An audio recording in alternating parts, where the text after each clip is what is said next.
Ne le ɲama nin kunna yan fayida carte fana banna ka yan ta ka yan confier ne la ko men ba ka kala ne le yan donc ni ala ina da woro ministre kana so do toni wairi ka letere e ma finja dan ro poto anka nya no sidi le ka mana sidi ka bla poto ni na o brabo en bi anya nta mala wole do ni gbele ni ba wi atemen do woleti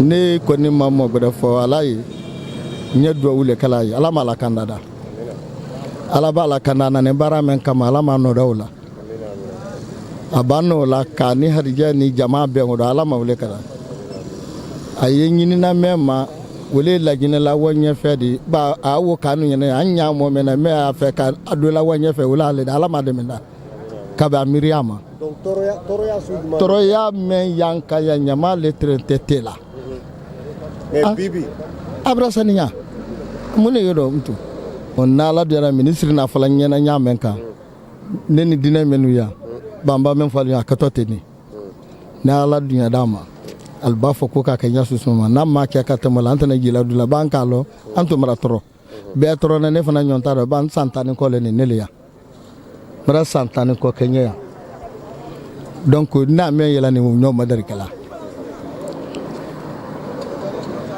donc ninka herewo yewodo mo men ala herewo damma mo men kanike yi hakili sala ko dina ko gure kemen tamilenna here buluma donc nyeme ida kala lawle wodi fim ko ni ya fe ale na ne barama kan be do kay ka de mala man dala na le tunta nyama tunta bola nyama to ni wairi ka le tere ya te se kala nyagbe sima ke nyagbe tala. Aujourd'hui, les canaux de drainage des eaux pluviales sont devenus des dépotoirs. Et cela aussi est dû au fait que les PME aujourd'hui qui ont la charge de faire la pré-collecte n'ont pas de point de regroupement des ordures. Il arrive qu'ils assurent réellement la pré-collecte, mais où aller déposer pour que le transfert soit effectif. Ça n'existe pas. C'est le lieu d'ailleurs de dire qu'à la date d'aujourd'hui, tous les points de regroupement qui avaient été aménagés dans le cadre du PDI 3 sont aujourd'hui occupés de façon anarchique. Et je lance un appel à tous ceux qui occupent une portion de ces points de regroupement de bien vouloir quitter et immédiatement.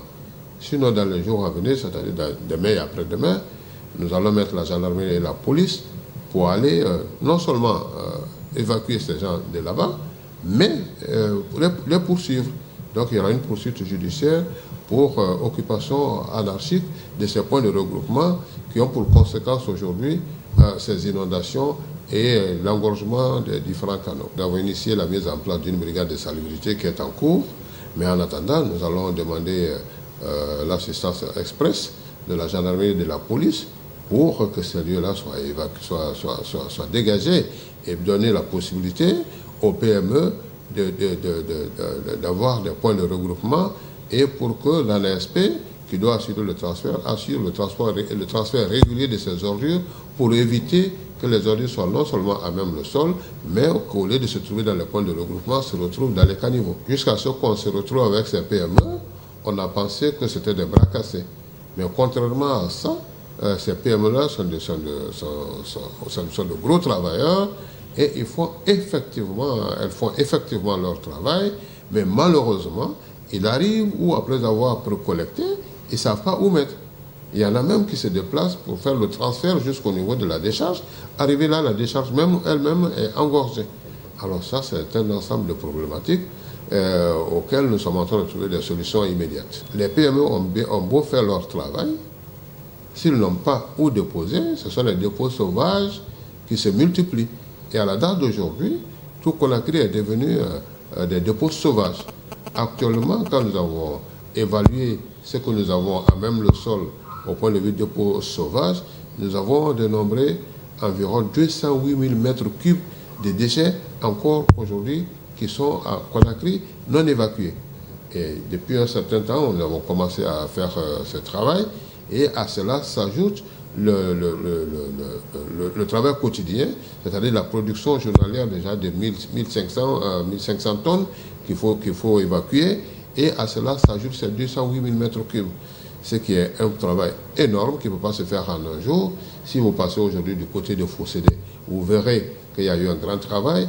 Si vous passez au niveau de Nongo Cimetière, vous verrez qu'il y a eu du grand travail. Quand vous partez au carrefour de Kissoso, vous verrez qu'il y a eu du travail. Quand vous partez à Matoto, vous verrez qu'il y a eu du travail. Quand vous partez au marché de Bessia, il y a eu également du travail. Mais comment rendre ce travail-là de façon pérenne? C'est de mettre à la disposition de ces producteurs des déchets des bacs à ordures et assurer régulièrement le transfert vers la décharge. Ça aussi, ces dispositions sont prises. Nous sommes en train d'avoir maintenant un certain nombre de conteneurs que nous allons placer dans les heures à venir.